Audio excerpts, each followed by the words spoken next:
जय हिंद साथियों, मैं अमन कुमार सिंह अपने YouTube चैनल अमन स्टडी क्लासेस से आपका स्वागत करता हूं। और हम लोग छंद भी खत्म कर लिए। अब जो है हम लोग समास शुरू करते हैं। क्या करेंगे? समास। अब समास होता क्या है इसके बारे में हम लोग को पढ़ना है। तो समास को देखा जाए तो समास इसे कहते हैं। एक चीज समास में देखिए और कुछ समझिए। नोट, अगर मान लीजिए कि वर्ण प्लस वर्ण मिलते हैं, ठीक, वर्ण प्लस वर्ण मिले तो क्या बनता है? संधि बनेगा। ठीक है भैया। समास की कहानी है कि शब्द प्लस शब्द इक्वल टू समास। समझ आ गया? और इसमें क्या कहते हैं? मैंने इसको कहते हैं पूर्व पद प्लस उत्तर पद इक्वल टू समास। समझ में आ गया? ये है समास की कहानी। तो मैंने जो दो शब्द मिलेंगे तब जाके समास बनेगा। शब्द से शब्द ही मिलेंगे तो समास बनेगा। आइए अब क्या करते हैं कि उसकी परिभाषा करें।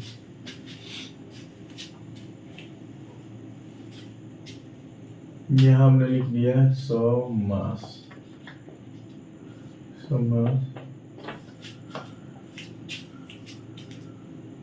आप लिखेंगे कि दो या दो से अधिक शब्दों के मिलने से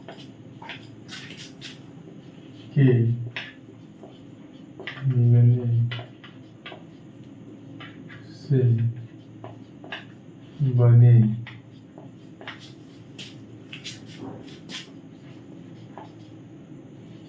सार्थक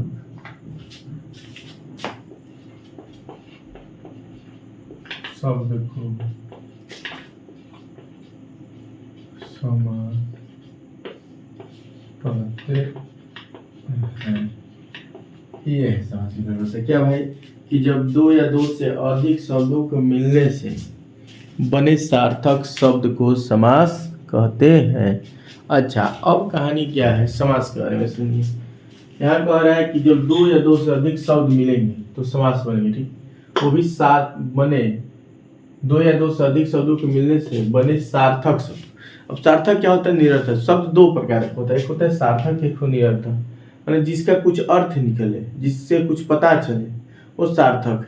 और निरर्थक शब्द जिसका कुछ ना निकले। जैसे मानो हम कभी कभी बोल देते हैं पानी ओनी, पानी ओनी, तो पानी तो ठीक है, ओनी क्या है पता नहीं है, लेकिन ये निरर्थक है। ये अधिकतर सार्थक शब्द के साथ निरर्थक भी जुड़ा रहता है। जो हम लोग बोलते हैं देसी बोलचाल में कि भाई कोई आता है तो हम लोग कहते हैं खाना वाना खिलाओ, खाना वाना। भाई खाना तो ठीक है, वाना क्या है? वाना क्या खिलाए पता नहीं है, लेकिन ऐसा बोलते हैं।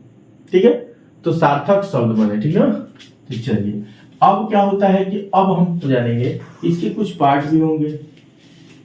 भाई कितने भाग होते हैं? तो समास के भेद, तो समास के भेद कितने होते हैं? तो समास के भेद जो होते हैं 6 होते हैं। समास के 6 भेद होते हैं। भाई कौन कौन? पहला अव्ययी भाव समास, भाव समास। दूसरा तत्पुरुष समास। अव्ययी भाव समास, तत्पुरुष समास, कर्मधारय समास,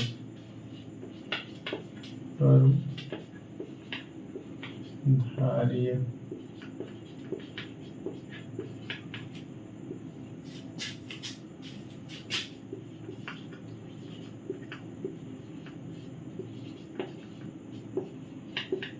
बहुब्रीहि समास,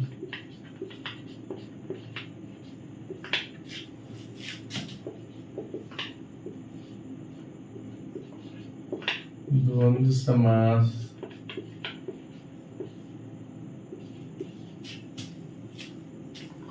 द्वंद्व समास के बाद द्विगु समास।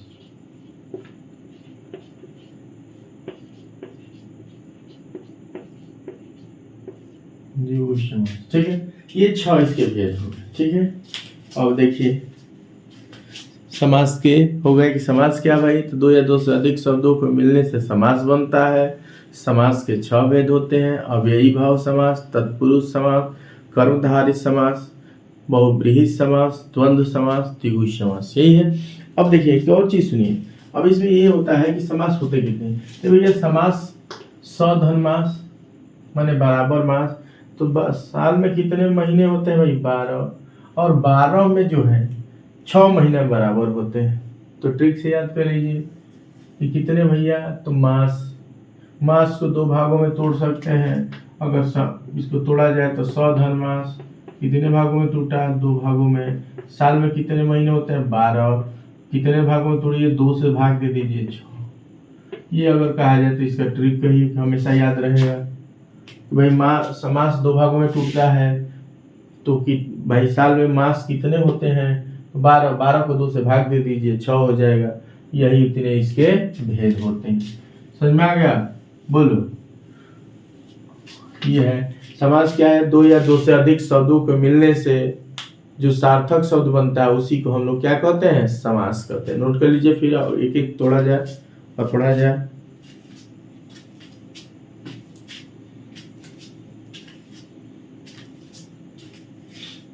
हो गया, चलिए अब जो है समास में आ गया। अब आइए हम लोग आते हैं, एक एक पार्ट लेते हैं, एक एक पार्ट को ट्रिक भी रहेगा प्लस क्या रहेगा भैया,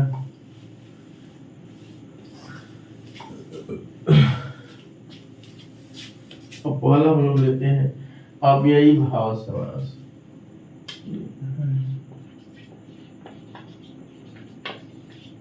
अव्ययी भाव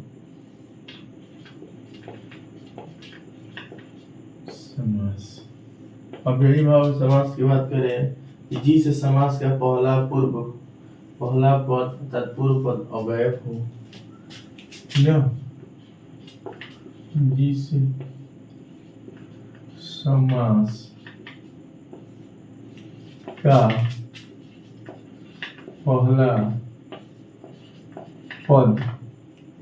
पहला पद मैंने पूर्व पद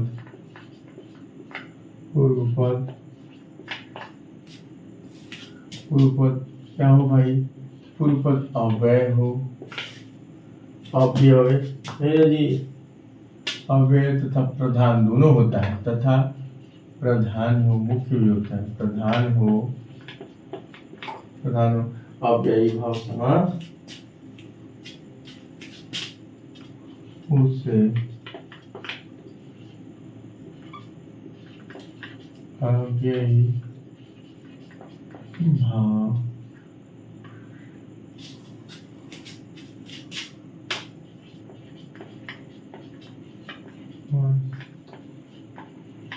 कहते हैं। क्या भाई, पहला पद क्या हो, अव्यय हो, अव्यय के साथ साथ प्रधान भी होना चाहिए, मुख्य भी होता है, ये होता है अव्ययी भाव समास। अब सुनिए, मुख्य भी होता है। अब जो है थोड़ा सा अब पहचान इसका लिखा जाए, पहचान के चक्कर में चला जाए तो पहचान क्या है भैया, पहचान है कि पहला पद जो इसका पहला पद होता है, पहला पद होता क्या है, तो अनु, ठीक, अनु हो जाएगा, आ जाएगा, प्रति हो जाएगा, ठीक है, जैसे प्रति एकम बोलते हैं ना, भर हो जाएगा, हर हो गया, यथा यावत आदि, यथा यावत आदि होते हैं, ठीक, ये मैंने जुड़ा रहता है आगे। ठीक, अब हम लोग थोड़ा सा क्या करते हैं, ट्रिक का तड़का लगाते हैं। क्या लगा है? ट्रिक का तड़का। अब हम यहाँ लिखते हैं ट्रिक। ठीक। और ट्रिक क्या होता है भैया? तो ट्रिक होता है कि प्रथम पद छोटा तथा प्रधान। प्रथम पद छोटा और प्रधान भी होगा, छोटा भी होगा और प्रधान भी होगा। ये समझ आ गया? इसको एकदम यहाँ से बनाइए, सजाइए कि क्या भाई, प्रथम पद छोटा और प्रधान ये है। ठीक। अब प्रथम पद छोटा भी हो प्रधान भी हो। अब यहाँ आते हैं उदाहरण पर, तब जाके क्लियर होगा। इतना पढ़ लिए।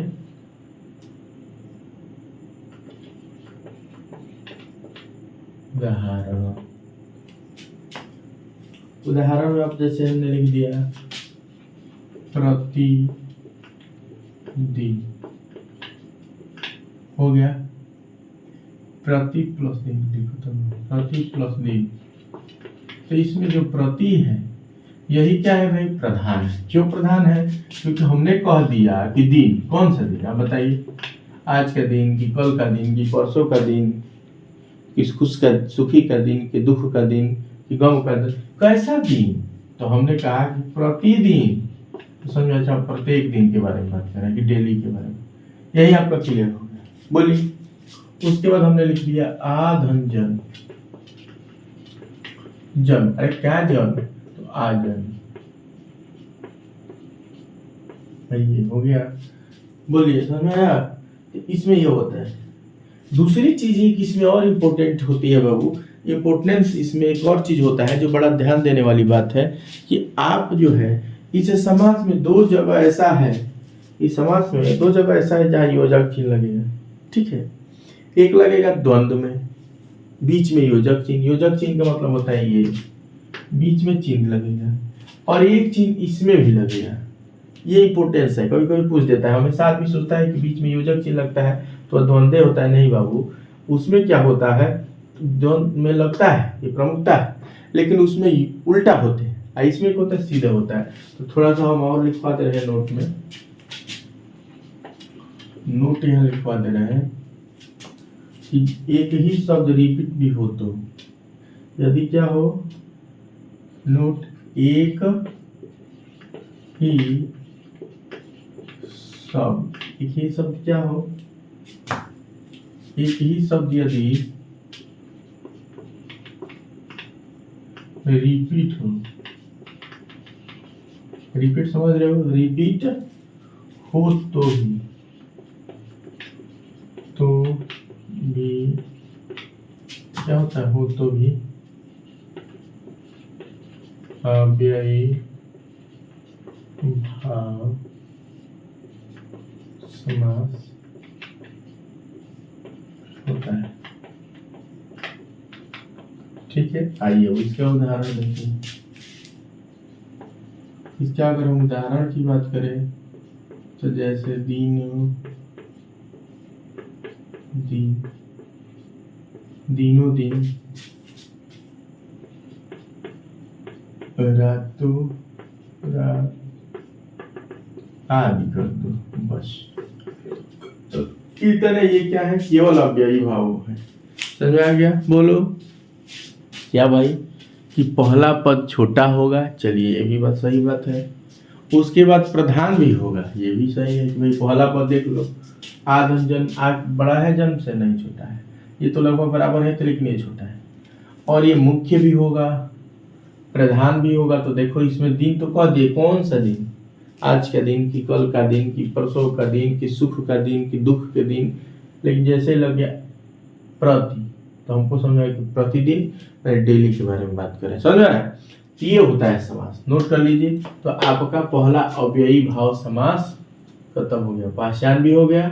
ये पहचान में कभी कभी क्या होता है, अगर नहीं समझे तो पहले देख लीजिए, अनु, आ, प्रति, भर, यथा, यावत ऐसे आ जाए तो समझ लेना है कि ये अव्ययी भाव समास है। ट्रिक भी समझिए, उदाहरण भी देख ले। नोट ये भी जान लीजिए कि एक ही शब्द बार बार रिपीट भी हो तो भी क्या होता है, तो भी आपका अव्ययी भाव समास होता है। नोट कर लीजिए।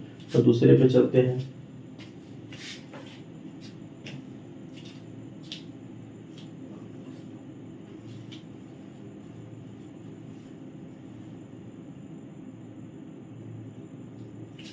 हो गया। चलिए आइए दूसरा लेके चलते हैं।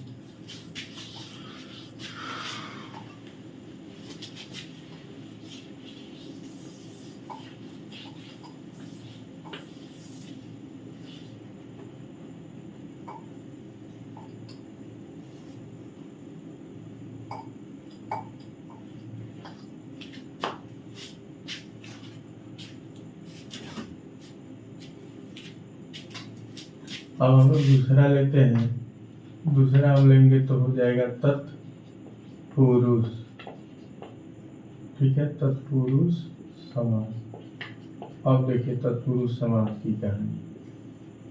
अमन के दीवानी। तत्पुरुष समास जिस समास में दूसरा पद प्रधान हुआ इसमें क्या भाई कि जिस समास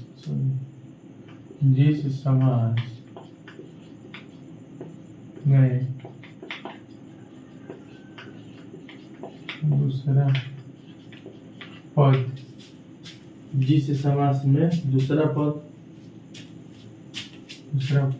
अर्थात दूसरा मतलब क्या होता है उत्तर पद, अर्थात उत्तर पद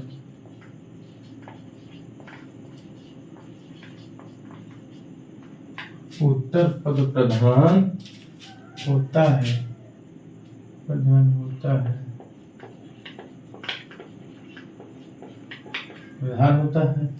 तथा दोनों के बीच कारक चिन्ह का लोप होता है।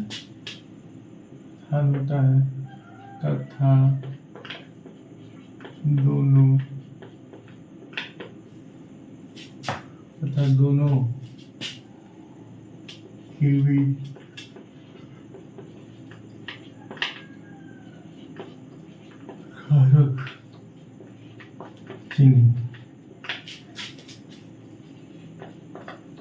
कारक चिन्ह का लोप होता है। ठीक है बाबू, क्या क्या होता है भैया? ये इसमें दूसरा पद प्रधान होगा पहले बात, क्योंकि आपको पता होगा कि समास दो पदों से मिलकर बनता है। पूर्व पद उत्तर पद पहले ही समझाया था। ठीक है, तो अब इसमें कह रहा है क्या भैया, इसमें उत्तर पद अर्थात दूसरा पद प्रधान होगा तथा दोनों के बीच का कारक चिन्ह क्या होता है, लोप होता है। ठीक है, अब कारक चिन्ह लोप होता है। अब ये हो गया। अब आइए ट्रिक पे चलते हैं। ट्रिक पे बात किया जाए। यहाँ ट्रिक देख लीजिए। ट्रिक की बात किया जाए। ट्रिक क्या भाई कि दूसरा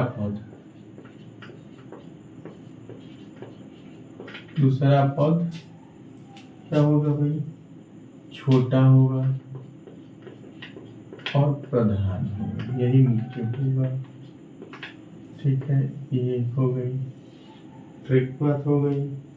अब एग्जाम्पल पे देखा जाए थोड़ा।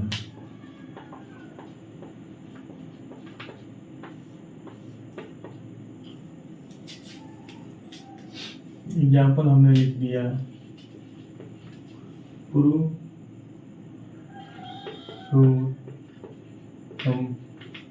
पुरुषोत्तम रख दिया।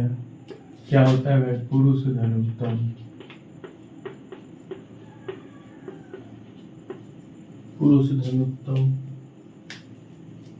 लेकिन इसको लिखते क्या है, तोड़ेंगे तो पढ़ेंगे पुरुषों में उत्तम। उसी को ना पुरुषोत्तम कहते हैं भैया। एक चीज फिर हम लिख सकते हैं राजपुत्र,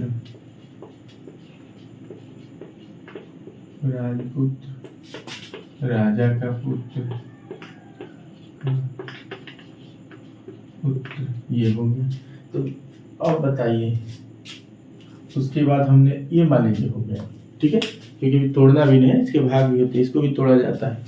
ए बाबू ये हो गया। अब सुनिए, हमको बताइए कि समझ में आ रहा है क्या है भाई कि तत्पुरुष समास होता है कि इसमें उत्तर पद प्रधान होता है, दूसरा वाला पद प्रधान होगा और छोटा भी होगा। उदाहरण देखिए पुरुषोत्तम, इसमें कारक चिन्ह लोप होता है। तब देखो पुरुषोत्तम लिख दिया गया, इसको पढ़ते हैं पुरुषों में उत्तम, तो में का लोप हो गया कि नहीं। यहाँ राजपुत्र, राजा का पुत्र, तो का यहाँ लोप हुआ है, मैंने गायब हो जाएगा, तो का यहाँ से गायब है, तो राजा का पुत्र हो गया। ठीक, अब जो है तत्पुरुष के भेद यहाँ लिख रहे हैं। तत्पुरुष समास के भेद दिया जाएगा डी। तत्पुरुष समास के भेद भाई कितने होते हैं ये जानना जरूरी है कि तत्पुरुष समास होते कितने हैं। तो तत्पुरुष समास जो है 6 भागों में बटा है, शायद आपको पता हो ना हो, लेकिन तत्पुरुष समास होते कितने हैं तो 6 भागों में बटा हो, और उसी के हिसाब से आपका कारक चिन्ह भी चलता रहता है, ठीक है ना। अब देखिए, तो इसमें से हमने पहला ले लिया, यहां ले लिया कर्म तत्पुरुष, कर्म तत्पुरुष होता है। तो इसमें क्या होता है, कर्ता ने कर्म को को का लोप, ठीक, इसमें को का लोप होगा। उसके बाद हमने ले लिया दूसरा नंबर करण, करण तत्पुरुष, करण तत्पुरुष की बात किया जाए तो करण का आप पहचान जानते हैं, से होता है तो से का लोप, से का लोप होगा। तीसरा की बात किया जाए तो करण के बाद आप संप्रदान ले लीजिए, जो दान वाला होता है, नहीं ना होता है जी, संप्रदान तत्पुरुष, संप्रदान तत्पुरुष की बात किया जाए तो इसमें को होता है या के लिए, संप्रदान के लिए का लोप होता है, लोप, ठीक है भाई। अब जो है संप्रदान के बाद आ गए 4 नंबर आपादान, अपादान होता है ना जी, अपादान, अपादान की बात किया जाए, अपादान तत्पुरुष तो अलग वाला होता है ना, इसमें क्या होता है से कुछ में अलग का लोप होता है। ये हो गए 5 नंबर। अब संप्रदान के बाद आ जाएंगे संबंध,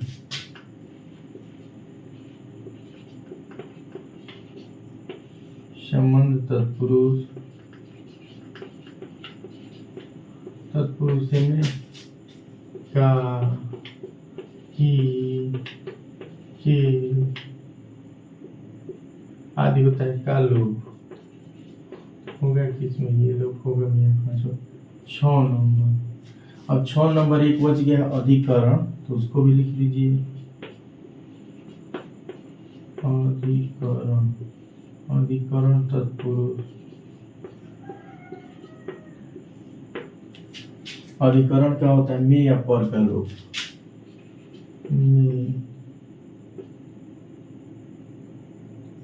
में या पर का लोप होता है। ये आपका है, नोट कीजिए, समझा दें, 6 भागों में टूट जाता है, लेकिन याद रहे कि 6 ही नहीं होता है, ठीक ना। अगर इस तरह पूछा जाए कि कारक चिन्ह जो लोप हो रहा है, कारक होते कितने हैं, तो 8 होते हैं, ठीक ना। इसमें कर्ता कारक गायब रहता है पहली बात, और लास्ट वाला, समझे ना। तो ये 2 खत्म रहते हैं, बाकी सब क्या रहता है, 6 रहता है। 6 को देखो हमने समझा दिया है। अब तत्पुरुष समास किसे कहते हैं, तो जिसमें दूसरा पद माने उत्तर पद प्रधान होगा, बीच में कारक चिन्ह लोप होगा, ठीक।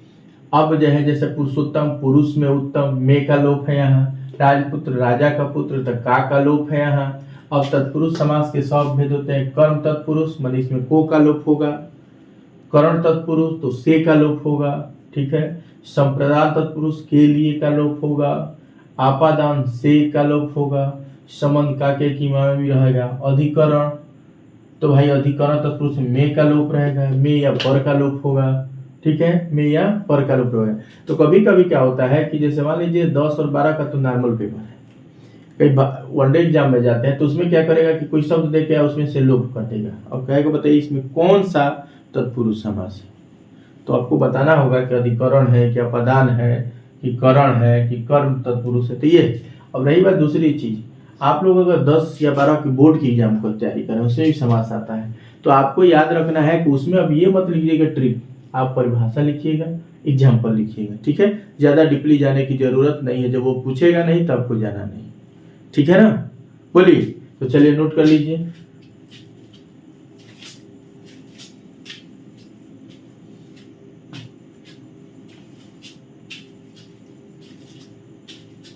चलिए अब आते हैं तीसरे नंबर पर, क्योंकि अभी 6 पढ़ना है तो क्लास बड़ा हो जाएगा।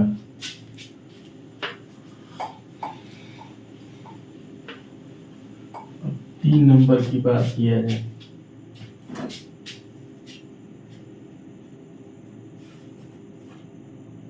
तो 3 नंबर हम लोग क्या लिखे थे एग्जाम्पल में, तो 3 नंबर हम लोग लिखे थे कर्मधारी। तो आइए कर्मधारी जी की कहानी सुनते हैं। कर्मधारी, कर्मधारी, कर्मधारी समास। अब कर्मधारी समास की बात किया जाए, जिस समास का उत्तर पद प्रधान हो तथा पूर्व पद में, तो देखिए थोड़ा सा ध्यान से देखिए कि जिस समास का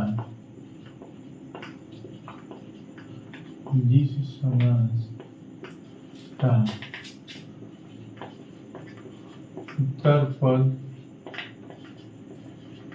प्रधान हो, मैंने मुख्य हो, प्रधान मैंने मुख्य हो, इसमें कुछ होता है, मुख्य हो तथा पूर्व पद और उत्तर पद में उपमेय उपमान तथा क्या तथा क्या भैया, तथा पूर्व पद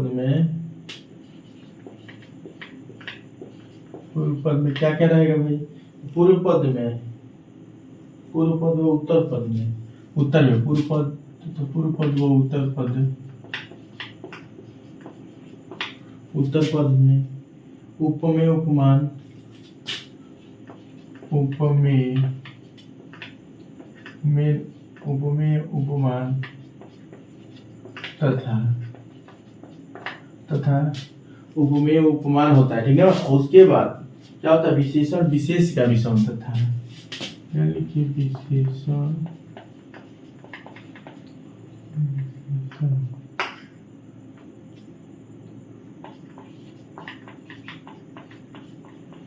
विशेष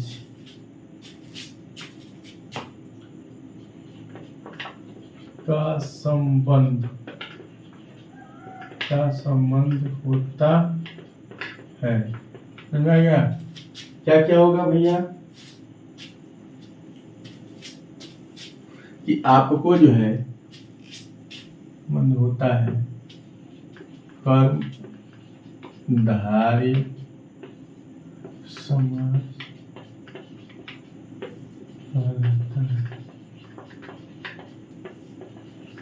ये है आपका कि कर्मधारय समास का क्या है भैया, कि जिस समास का उत्तर पद प्रधान हो और तथा उसमें पूर्व पद और उत्तर पद उपमेय उपमान तथा विशेषण विशेष का पूर्व पद तथा उत्तर पद में होना चाहिए ना। यहाँ देखिए छूट गया है, जगह भी छूटा है, वाह क्या बात है। पूर्व पद और उत्तर पद में उपमेय उपमान तथा विशेषण विशेष का संबंध होता है, कर्मधारय संबंध, कर्मधारय समास कहलाता है। अब देखिए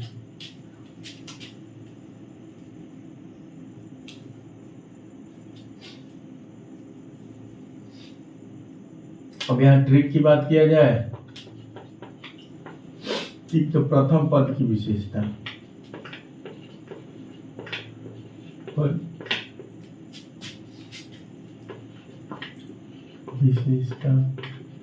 पहली बार प्रथम पद की विशेषता होगा। ट्रिक नंबर ये फर्स्ट था, ट्रिक नंबर सेकेंड, उसमें क्या होगा भाई, प्रथम पद के दूसरे पद की तुलना की जाएगी, इसमें दूसरे पद की तुलना की जाएगी, ठीक है भैया, ये भी चलो। तीसरा हो जाएगा कि विग्रह करने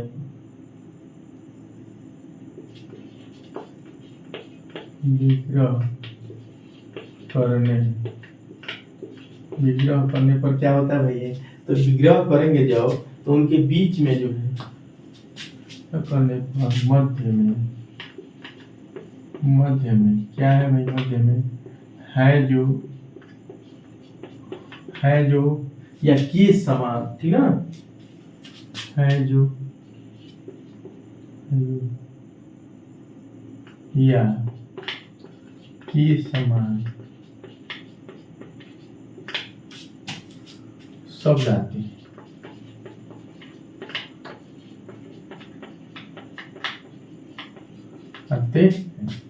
अब चलिए थोड़ा सा एग्जाम्पल हम लोग देखा जाए, एग्जाम्पल से समझने की कोशिश किया जाए। अब हमने पहला ले लिया, क्या ले लिया भाई, पहला हम ले रहे हैं महापुरुष,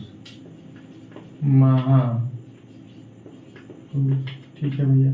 अब इसको हम विग्रह करें, तो विग्रह करें तो महान है जो पुरुष, ये क्या है, महान है जो पुरुष, ये तो विशेषण की विशेषता बता रहा है, ठीक। अच्छा भाई, अब दूसरा कह रहा है, क्या हम ले ले भाई, दूसरा हम ले ले रहे हैं चरण कमल, चरण कमल के समान है,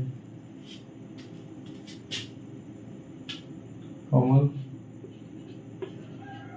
के समान चरण।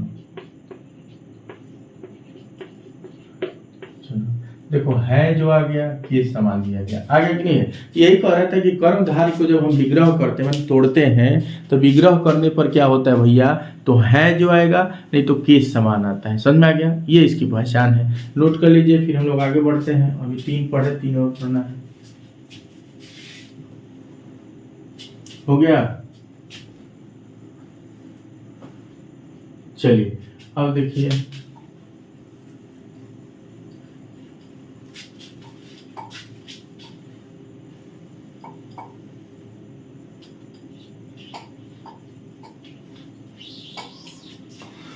कर्मधारय भी हो गया। अब आइए बहुव्रीहि, 4 नंबर, बहुव्रीहि।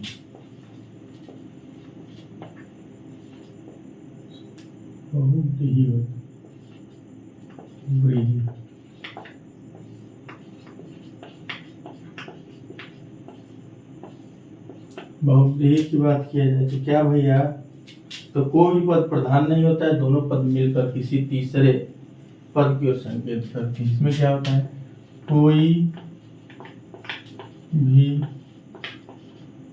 पद प्रधान नहीं होता है,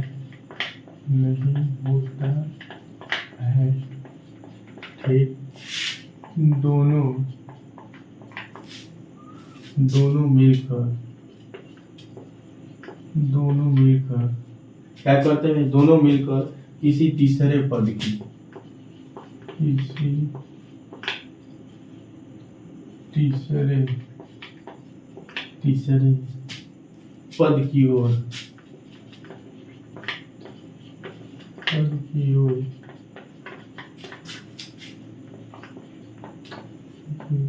की ओर संकेत करते हैं।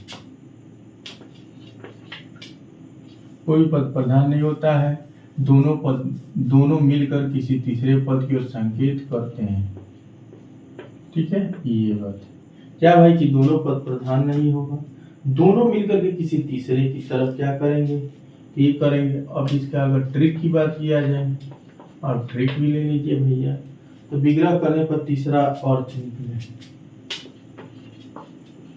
विग्रह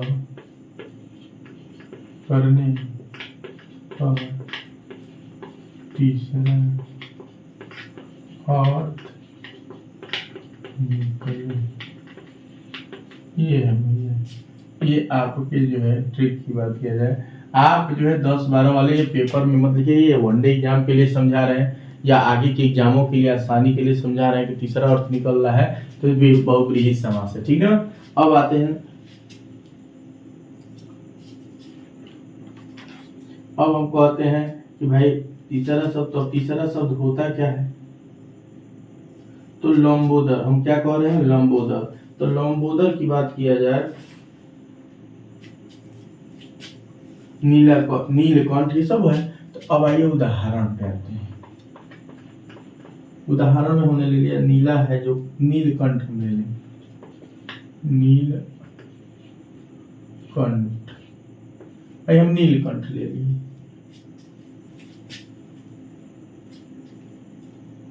अब हमने लिखा नीला कंठ है जिसका, ये ना जी, नीला है जो कंठ जिसका, नीला है जो कंठ जिसका। अब बताइए, ये दोनों मिलकर के नीलकंठ, नीलाकंठ, भाई नीला है जो कंठ है, जो तीसरे भी आ गया, ये समान भी आ सकता है। लेकिन ये देखिए तीसरे की तरफ अर्थ बताया गया, तो नीला है जो कंठ जिसका, तो किसका है भाई, तो शिव का है। तो अब यहाँ मुख्य क्या होगा कि शिव के बारे में कहना है, ये तीसरे की तरफ अर्थ दे दिया, ठीक है। अब जो है फिर एक लिख ले, तो अब एक हम लिख ले रहे हैं दशानन, ये भी तो हो सकता है ना जी, दशानन, 10 धन आनंद, यानी 10 मुख वाला, 10 सिर वाला, बोलिए 10 सिर वाला। तो 10 सिर वाला कौन है भैया, तो 10 सिर वाला अर्थात रावण, अर्थात कौन भैया, तो रावण के बारे में कह रहा है। देखिए यहाँ हो गया, यही इसका पहचान है। त्रिलोचन अगर कह रहे हैं, त्रिलोचन,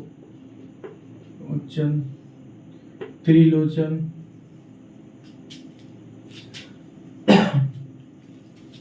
तीन है लोचन, नहीं ना जी, तीन है लोचन, तीन लोचन, बोलो, तीन है लोचन माने आंख, लोचन माने क्या होता है आंख, तो किसका होता है, शिव का होता है। तो ये बाबू ये शिव के बारे में कह रहा है जी। अब एक चीज और थोड़ा सा यहाँ डीपली थोड़ा सा समझ लीजिए। अब क्या होता है कि देखिए इसमें भी संख्या आता है, देखिए यहाँ भी पहले भी संख्या आ गया कि 3, 10, ठीक, और द्विगु में भी संख्या आता है। तो लेकिन द्विगु और द्वंद्व में अंतर क्या होता है कि इसमें जो है तीसरा अर्थ निकलेगा, उसमें तीसरा अर्थ नहीं निकलेगा, ठीक है। जब द्विगु पढ़ाएंगे तो थोड़ा सा और समझा लेंगे, ठीक है। इसको नोट कीजिए, फिर आगे बढ़े। 2 और बच गया है, उसको भी आज खत्म कर देते हैं। क्या 2 रखेंगे, क्या थोड़ा सा क्लास बड़ा हो, ठीक है, लेकिन एक टॉपिक आज खत्म हो जाए तो बढ़िया रहता है। नोट हो गया, स्क्रीनशॉट ले लीजिए, ठीक है, या बाद में क्लास लाइव खत्म हो जाए तो उसके बाद भी स्क्रीनशॉट ले सकते हैं, या लाइव हम लाइव से हटा करके वीडियो अपलोड कर देते हैं, रहने देते हैं, तो उसको क्या कीजिएगा आप वहां से भी नोट कर सकते हैं, ठीक है। चलिए आइए, क्या था भाई कि बहुब्रीहि में क्या होगा कि दोनों शब्द मिलकर किसी तीसरे के तरफ इशारा करेंगे, मैंने तीसरा अर्थ निकले या तीसरा अर्थ बताए, तीसरे की तरफ इशारा करे, वो भी कह सकते हैं। अब आ गए हम 5 नंबर पे, द्वंद्व। द्वंद्व की बात ऐसे ही समझ लो भैया कि द्वंद्व माने झगड़ा होता है, द्वंद्व युद्ध भी कहते हैं, हाँ। इसमें पूर्व और उत्तर पद एक दूसरे के विलोम होते हैं, इसमें पूर्व पद और उत्तर पद दोनों एक दूसरे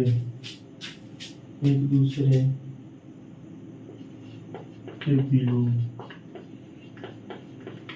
विलोम मतलब उल्टा होते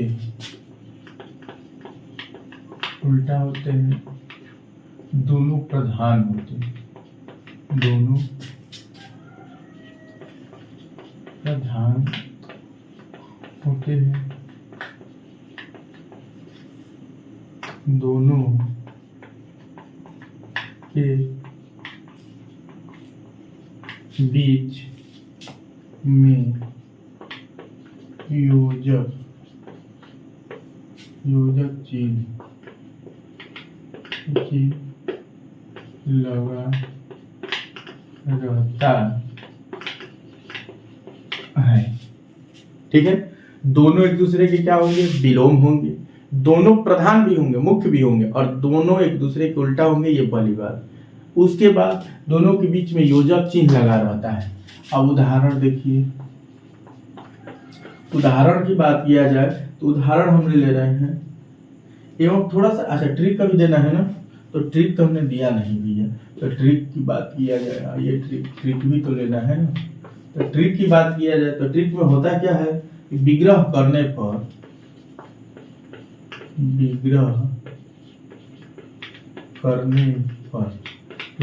पर क्या निकलता है भाई, तथा और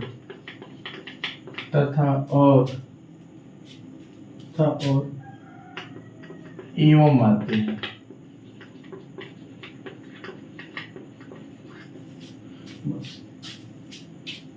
दोनों उसको विग्रह किया जाए तो उनके बीच में तथा आएगा और एवं आते हैं। आइए अब उदाहरण की बात किया जाए तो यहाँ हो गया दिन रात माता पिता, दिन रात माता पिता, सुख दुख, ठीक है, पाप पुण्य, यही इतना ही। देखिए सबके बीच में योजक चिन्ह लगा हुआ है, ठीक है, लेकिन दिन का उल्टा रात होता है, माता का उल्टा पिता, सुख का दुख, पाप का पुण्य, सब उल्टा हो रहा है एक दूसरे के बीच में योजक चिन्ह है। अब पढ़ा जाए तो इसको तोड़ के पढ़ा जाए तो दिन और रात और आ गया, माता तथा पिता भी आ सकता है, सुख एवं दुख, पाप एवं पुण्य, एवं भी चार एक नहीं है तो तोड़ने पे होता है। दूसरी चीज, एक चीज देखिए, हमने बताया था कि दो में योजक चिन्ह आता है, एक आ गया मान लो आ गया रातों रात, एक आ गया दिन रात, तो ये ध्यान रखना है। अब अगर पूछ दे कि बताइए किसमें क्या है, तो ये देखिए रात माने रातें रात की बात कर रहे हैं, माने समान है, तो समान में योजक चिन्ह लगा है तो अव्ययी, ठीक है, ये ध्यान रखना है, अव्ययी भाव। अगर एक दूसरे को उल्टा हो और उसमें योजक चिन्ह लगा हो तो वहां हम क्या कहेंगे, तो दिन रात उल्टा हो गया, वहां लगा हुआ योजक चिन्ह, तो हम वहां कर देंगे द्वंद्व, क्योंकि द्वंद्व माने क्या होता है बाबू, झगड़ा होता है। आज झगड़ा तभी होगा जब एक दूसरे के आदमी विपरीत रहेगा, यही ना है जी। मान लो हम कहे आम के पेड़ को कि महुआ है, तुम लोग कहे कि नहीं आम है, तभी झगड़ा होगा। हम भी कहे कि महुआ है, तुम लोग भी कहे महुआ है, तो बतवे खत्म हो जाएगा ना जी, बतवे खत्म हो गया तो वही है नहीं। तो समझ आ गया कि जब एक जैसे रहेंगे तो अब यही एक दूसरे को उल्टा रहेंगे और बीच में योजक चिन्ह रहेगा तो द्वंद्व, ठीक, नोट कर लीजिए। तब एक और बच गया है, खत्म कर दिया जाए। चलिए स्क्रीनशॉट ले लीजिए और इसको खत्म किया जाए। चलिए हो गया, अब चलिए नोट कर लीजिए, स्क्रीनशॉट ले लीजिए। आइए अब एक और बच गया, उसको भी खत्म कर दिया जाए। फिर आज समास का समास हम लोग निकाल दिए। अब आए द्विगु,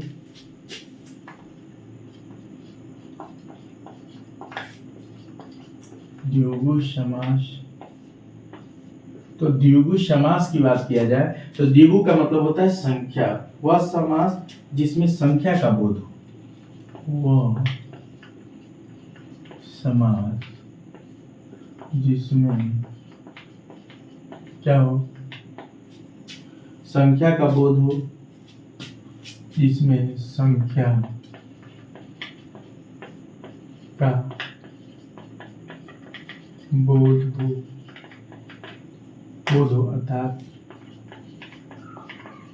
अर्थात एक और चीज लिखिए, वह समास जिसमें संख्या का बोध हो, अर्थात या करके एक और, या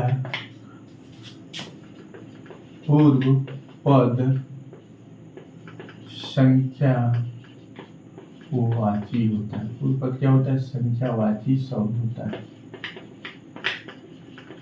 ये बाबू ये देखिए हो गया।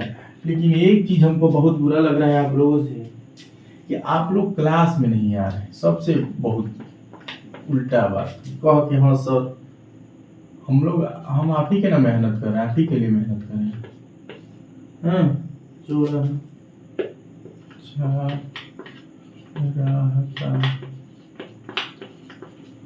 समा तिराहा, तीन राह का समूह,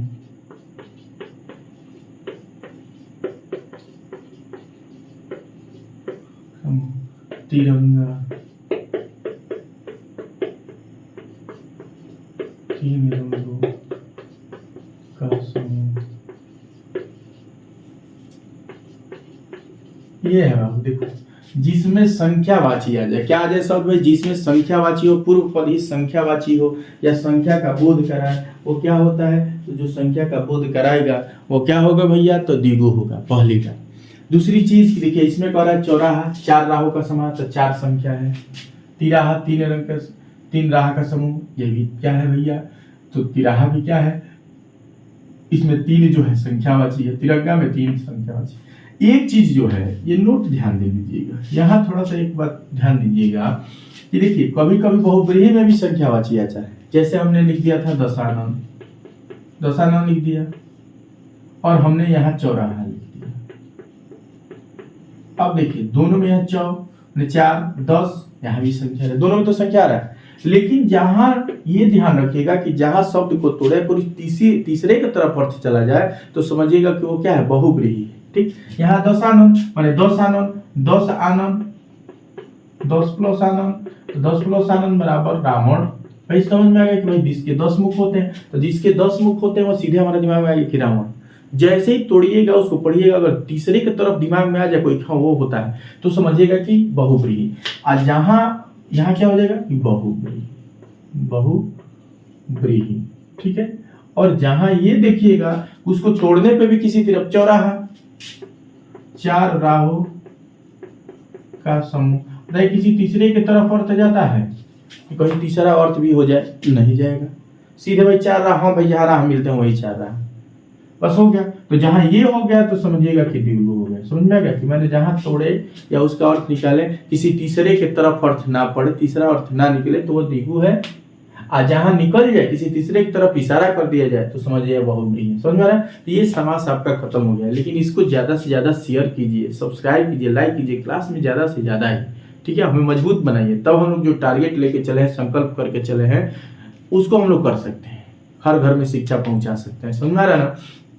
चलिए अब बस मैं यही कहूंगा कि आप इसे ज्यादा से ज्यादा लाइक शेयर सब्सक्राइब करें, वीडियो को हर घर तक पहुंचाएं, सब जगह तक शेयर करें, कोई बच्चा छूट ना पाए।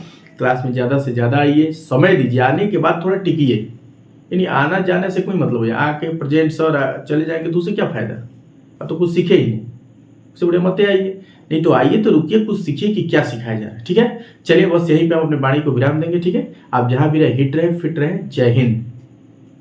ठीक, चलिए।